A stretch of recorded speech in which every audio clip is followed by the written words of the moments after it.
Do you crave exciting sports takes and news? Fed up with the same old boring voices you hear on the radio? If you answered yes to any of these questions, you just might be a TBloomaholic. Lucky for you, it's time for another episode of the TBloom Talk Show, the #1 sports podcast in the world. Settle in, my TBloomanites, because another episode starts right now. Live from TBloom headquarters, here's your host, TBloom. TBloom Nation, we are back with another episode of the TBloom Talk Show. I am your host, of course, TBloom. Your co-host is out there somewhere in Maryland, sleeping his ass off. He ain't here. You need to hit him up at Sir Charles VIII or at Charles VIII on Twitter. You need to make sure that he knows he needs to be here. This is bullshit.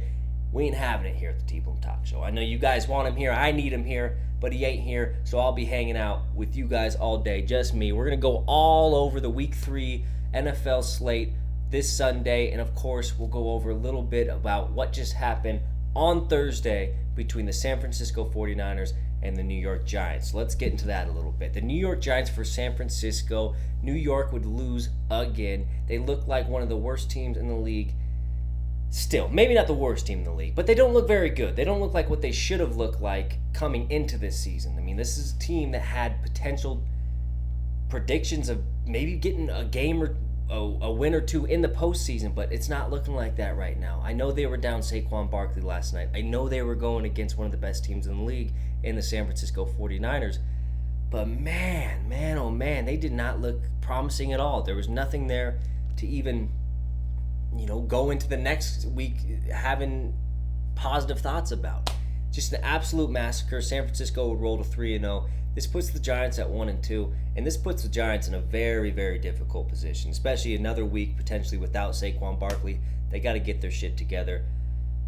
That being said, San Francisco looks like the best team in the league. I think they're the best team in the league. They're #1 in my top rankings, so that is what it is. But let's move on to the first game of the NFL Week 3, which is be the Tennessee Titans versus the Cleveland Browns. Now, if we look at this from a outside perspective, Tennessee just beat the Los Angeles Chargers last week to move to 1-1. People say that the Los Angeles Chargers are Super Bowl capable. I'm not saying that they're gonna win the Super Bowl, but they have the talent and they have what it takes to win the Super Bowl. So to be able to beat a Super Bowl contending team, that says a lot for your team. And if you guys go back, I predicted the Tennessee Titans to be pretty damn good because they can do two things. They can run the ball and they can play some goddamn good defense. That's exactly what they did last week against the Cleveland Browns, against the Los Angeles Chargers, and they were able to get to win. Cleveland, Pittsburgh took them out. Deshaun Watson gave up 2 touchdowns himself. It's not looking good for Cleveland. Deshaun Watson, they're paying him $240 million a year to do what he did last week on Monday Night Football. It seems like not even his teammates like him. And why would you? I mean, the allegations that guy has on him, how could you even like him as a guy? How could you, as a fan, even want him to lead your team through an NFL season, especially Cleveland, man? You guys have had so many problems, so many different things going on with your organization. You want to put your full effort into a guy who's got that many allegations, that type of stuff outside the field on him. I just don't see it. I don't get it. I'm going to go ahead and say that Tennessee takes this on the road. The Cleveland Browns will drop to 1-2. They're missing Nick Chubb, who's out for the year, potentially out for the whole rest of his career. We'll see with that. Praying that he is back healthy and he can at least make a comeback, at the bare minimum, live a happy, normal life. But I'm going to go with the Tennessee Titans on the road, and we're going to move on to the Atlanta Falcons versus the Detroit Lions. Now, Atlanta. What do we think about them so far? We know they're 2-0. They just beat a Packer team who, with Jordan Love, we thought, at least I thought, was a pretty damn good team, right? They were down. They came back on them. Down 2 possessions in the fourth quarter and came back on them. That hasn't happened to the Green Bay Packers since, I think, 2008. That says a lot. And that also says a lot to Jordan Love. You can't be giving up 2-possession lead games in the fourth quarter on the road. That's going to come back to bite you, especially in their division. Yeah, but like I said, I mean, what is this? how do we even think about this Atlanta team? Because how good are the Green Bay Packers? How good of a win was that last week for them? Who knows? But it looks like they got the recipe for success. They got a damn good run game. This defense looks to be a little stubborn. They got their holes, right? Every team does. But they look like a competitive group, and I think they're moving in the right direction in Atlanta. Now you look at the other side, Detroit. Man, after that Kansas City win week 1, everyone was thinking, man, this team can actually make some noise in the postseason, right? Jared Goff has the boys buzzing. It's looking good, and then they come out, they get the lead, they look on fire, and somehow they blow this game. Jared Goff threw his first interception in like 380-something passes, and it ended up going pick 6. You can't have that. You can't have that. I'm not saying this team is bad like they've been. I'm not saying this team has no chance to win this game. I'm just saying, just because you won against the Chiefs week 1 doesn't mean you're going to be legitimate throughout the whole season. And let's be honest, that Chiefs team week 1 was a shell of what the Kansas City Chiefs are capable of. So with that being said, I'm going to go with the Atlanta on the road. I have to, man. I have to. I think they're the better team. I just do. And it's not like the Detroit Lions have some supreme home field advantage, because where was that last week against the Seahawks? Didn't matter much. I'm going to go with the Atlanta Falcons on the road. Now let's move on to the New Orleans Saints versus the Green Bay Packers. I got a lot of stake in this one. I got a shit-stained friend, and who will remain nameless. I call him a shit-stained friend because during football season, he's nothing but a fucking buzz in your ear, just fucking buzzing, just tick, tick, tick, tick, tick, tick. Just a fucking annoying guy. And then I got another friend who's a Green Bay Packer who's the same way. I don't know who I want to win because of that. I mean, let's just break it down real quick. The New Orleans Saints, Derek Carr led. They just came off a win against who did they go against last week? Against the Panthers. And then they got a win before that against the damn whoever the fucks. Wasn't a very good team. Come on.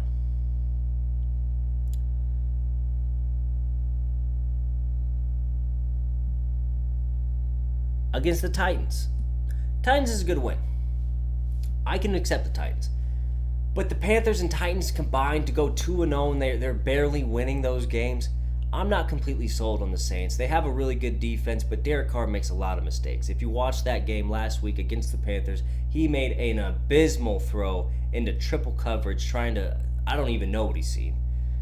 He definitely didn't see his receiver because there was 3 defenders around him, and somehow he just lobbed it up, and he got pissed that he threw the interception. Not sure what's going on there, but this is going to be another game where they could potentially win, because the Green Bay, after that loss to Atlanta, not too sure how good they are. They are playing in Green Bay, which is going to make a difference. They'll be on grass field, outside, that whole deal. But how good is Derek Carr in this offense? And it doesn't look like it's really took that next step, that next jump that they were looking for when they made this signing. Now you look on the other side, Green Bay, we talked about him a little bit with Atlanta. Jordan Love, of course he has 6 TDs on the season, 3 TDs in each game. But what does that really mean if you can't win the game at the end? You got to be able to close out the ball game. So he's going to be going up against a stingy defense in the New Orleans Saints. I expect this one to be a really low-scoring game, honestly.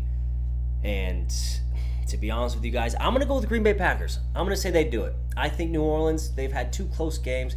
Could have went either way, right, on their last 2 games. And I think it's going to be that same style, close game, low-scoring game. But they're just not going to be able to fully put it together against the Green Bay Packers. So for that reason, I'm going with the Green Bay Packers. And remember that this episode of the TBloom Talk Show is brought to you by Stacker 2 Extra Strength Energy Shot. It's not crack, but it's damn close. Anyway, Denver Broncos versus the Miami Dolphins. Ooh, Miami looks good, don't they? Don't they just look fucking phenomenal? I mean, this is a team that was almost designed in Madden. Tyreek Hill, Jalen Waddle, Tua Tagovailoa. I mean, you got the young gun coach, Mike McDaniels, right? Am I right there? Charles, go ahead and look that up. I'm right there, aren't I? Yeah, Mike McDaniels. Get the young gun, Mike McDaniels. I mean, it's this team's almost too good to be true. I still am doubling down on the fact Tua needs to stay healthy. And he has managed to stay healthy through these first 2 weeks. But there's definitely a ticking time bomb on the guy. And then the Denver Broncos, they just gave up a goddamn, 21-point lead against the Washington Commanders and Sam Howell. I mean, I am a big Sam Howell fanatic. I like the guy. I think he's going to be really good. But, man, you can't give up that at home. Come on, man. That's just not good ball. It's not good ball. I mean, Russell, he looks better than last year, sure. But when you gotta win. You can look better, you can do this, you can be better than last year, but if it doesn't translate to wins, it means nothing. And for that reason, the Miami Dolphins, they're going to take this one. It will be close, though. Denver's defense will be stingy. It will be close, but Miami will take this one. Moving on, LA Chargers versus the Minnesota Vikings. Minnesota starting off 0-2, and we talked about them coming into the season. They had so many close matchups last year, one-possession games where they ended up getting the win. It's not looking like that so far this season. They are 0-2. They have every bit of talent that they've had last year, maybe even more with the addition of Jordan Addison at receiver. But it's just not falling in their footsteps. And I heard reports already that if Kirk Cousins doesn't win this next game, although he's doing pretty good this season, then somehow that they're going to bring in the backup for some reason. I don't think these losses by any means are on Kirk Cousins. At all. I mean, that's just my opinion. I think Kirk's playing pretty fucking good football right now. You can't really top what Kirk's doing unless you're obviously a top 3 quarterback in the league. But Kirk's doing his job. He's doing what he needs to do. And on the other hand, you got Los Angeles Chargers who just seem to blow every fucking game that they're in. I mean, Justin Herbert, when is the guy who has all the talent in the league? People are saying he's up there with Burrow. He's up there with Mahomes. When is he going to put it together and translate that to wins? It's not going to happen. It's not been happening. I mean, you just lost to the damn freaking Tennessee Titans last week. And you had the lead the whole game. And the week before that, you had the lead the whole game. You got to start managing the game a little bit better, Justin. I just don't understand how people can put him up there with Burrow and Mahomes when this guy barely struggles to beat mediocre teams. And I don't want to hear this, they didn't have Eckler. They don't need Eckler on that team. The Chargers don't need Eckler on that team at all. By no means. They need to get their shit together. I don't know how you have Khalil Mack and Joey Bosa rushing off the edge, and for some reason your defense hasn't done anything. What's going on with that? They haven't even had a turnover this season, yet they still haven't had a win. It's weird football going on in LA right now for the Chargers, and quite frankly, I think this is going to be a shootout. You got 2 high-powered offenses. I think the Chargers put it together and get their first win this week. I do. I really do. I mean, it's an indoor game. They got the offense. They got the high-potency offense to make it happen. I think they will, and I think the Minnesota Vikings will fall to 0-3. And that is what it is. Now we got the New England Patriots versus the New York Jets. I believe the spread on this one is -3.5 for New England, but man, you got to think that New England's going to beat this team by much more than a touchdown. The Jets do not look good at all on offense. They do have a stingy D, but when you got Bill Belichick, who's been playing this same team over and over and over and year after year after year, Bill Belichick owns the Jets. We all know that. There's not much to even talk about in this game. Zach Wilson will throw 2 picks. Bill Belichick and Mac Jones will roll and steamroll through this team for another win. They'll move to 2-1 and revamp their season after that loss against Miami last week. Okay. Buffalo versus the Washington Commanders. Ooh, man, Buffalo needed what they did last week. They really needed a double-digit performance. Josh Allen looks to be back in MVP mode, looks to be back in that same kind of style, that same kind of level that he was in the past 2-3 years. And you look on the other hand, you got Sam Howell, who is just that dog, that Korean zombie guy that I talked to you guys about in the preseason. Just a natural, a gamer, you would say, right? Down 3 possessions last week, and he comes storming back and wins it. The guy's a gamer. It's someone who you want on the team at QB because he's never going to give up, and he has the potential. He has the arm strength, the whatever you need to be able to win games, to be an MVP caliber quarterback. Now, what's going to be the difference in this one is Buffalo's just been doing it for so long on that side. I mean, the group that they have together, they've been in these type of scenarios before. Sure, Sam Howell, he's good. He's got that gunslinging. He's that fresh QB in Washington, but I think Buffalo rolls with this one, especially after week one where they kind of shit the bed against the Jets. I mean, they lost that game more than the Jets won that game. Let's be honest with that one.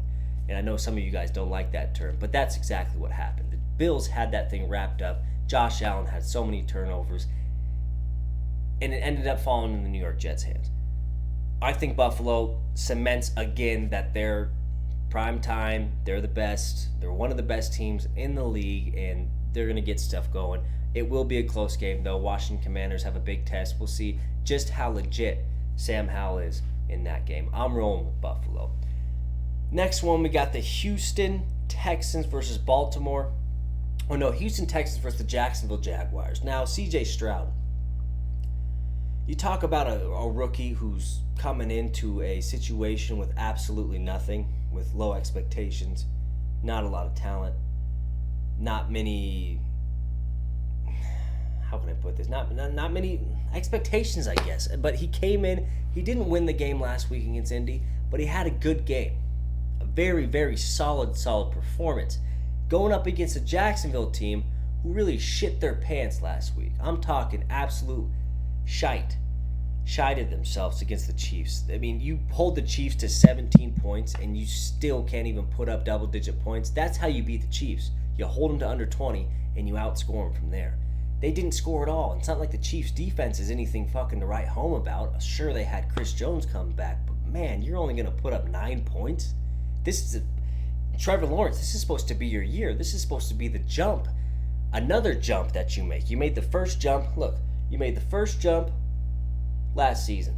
This is supposed to be your long jump into that elite status, possibly top 5 quarterback in the league status, and you just come out and play like shite. Disappointed in the Jags, to say the least. I mean, didn't do a goddamn thing. So with that being said, I can't value them that high. I can't value them that high at all. It'd be one thing to get outscored by the Chiefs, but to let the Chiefs defense beat you? No, not having it. It'll be a close game. Jacksonville will win, but this will be a close game, and C.J. Stroud will continue to prove that he should have been taken by the Texans in the first round. Going Jacksonville, though.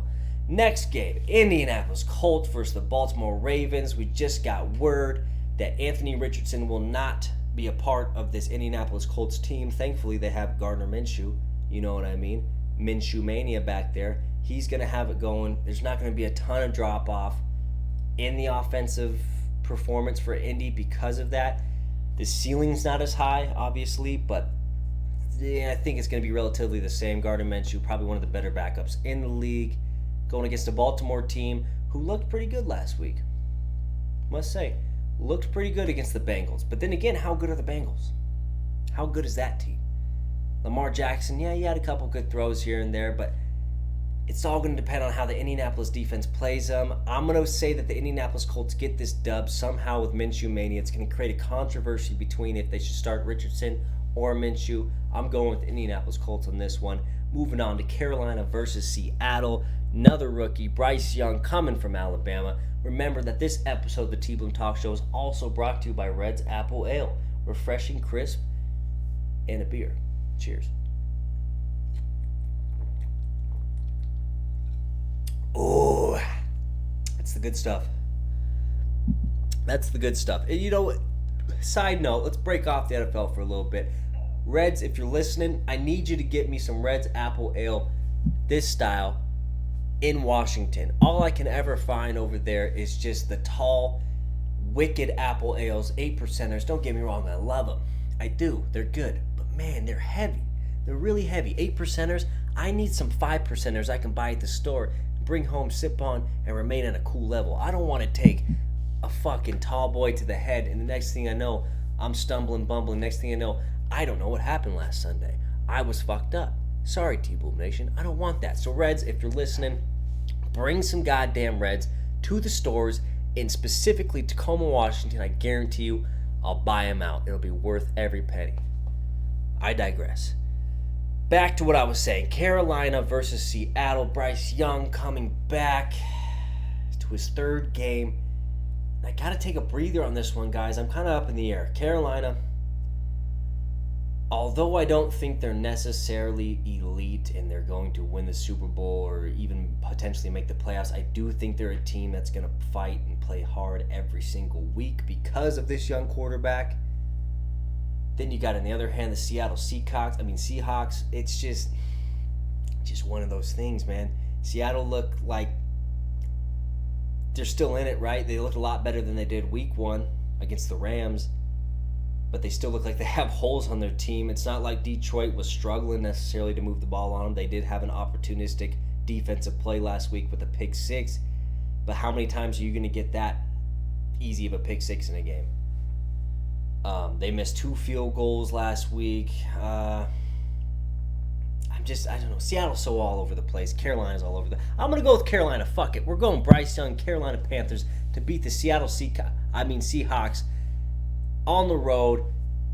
I don't think the Seattle home field advantage even matters anymore. They've blown too many fucking games at that house over there in the CenturyLink Field, whatever the fuck it's called now. We're rolling. Bryce Young, Carolina Panthers, here live in North Carolina. Let's go. Rooting for you. Ho, ho, ho, ho, ho. Let's go. Next game, Chicago Bears versus the Kansas City Chiefs. What are we doing with this one, guys? It's obviously going to be a Chiefs rout. Man, do the Bears look like a shit stain and a half. You want to tell me you got a fucking chance to win the game-winning drive. You got Justin Fields, the quarterback who you said it yourself, Chicago, is going to be the quarterback of the future. He's got the talent. He's got the weapons around him now. He's got the city behind him. And you run 3 screens in a row, and the last screen is on your goal line, and it gets picked for a touchdown. I can't write a better book. They got a lot of fucking problems in Chicago, and it starts at the head office. It starts with the coaching. It ain't Justin Fields. It starts at the line, and then it goes to Justin Fields. Clean it up. Kansas City, they'll shitstorm the Chicago Bears, and that's that. Dallas Cowboys versus the Arizona Cardinals. Guys, Dallas looks good, man. They do look good. They don't look good. They look great, but they're not. They're just not. They are not great. We've seen this before from Dallas, okay? We've seen this before from Dak Prescott. They just beat the New York Jets. Guys, let's just relax on them. They just beat the New York Giants before that. The Giants ain't really shit. The Jets ain't really shit without Aaron Rodgers. Let's just calm it down with the fucking Dallas Cowboys. Now, they will go to 3-0. They will win this game in Arizona because Arizona is just clearly in rebuild year, right? Kyler Murray's out. Ain't doing shit. There's nothing really to write home for the Arizona Cardinals. There's really no reason for them to win because they had 0 shot at winning in the postseason. Sorry about that. But Dallas is not that good. They'll move to 3-0 and they'll be hype and they'll be Super Bowl talk and they'll be this and that. But they ain't that good. Sorry, Dallas Cowboy fans. You're not. You got to prove it. And this is not a prove-it game. You will win it, but it ain't a prove-it game. Next game, the game of the week, at least for me, and I'm sure most of you TBloomanites out there. Cheers.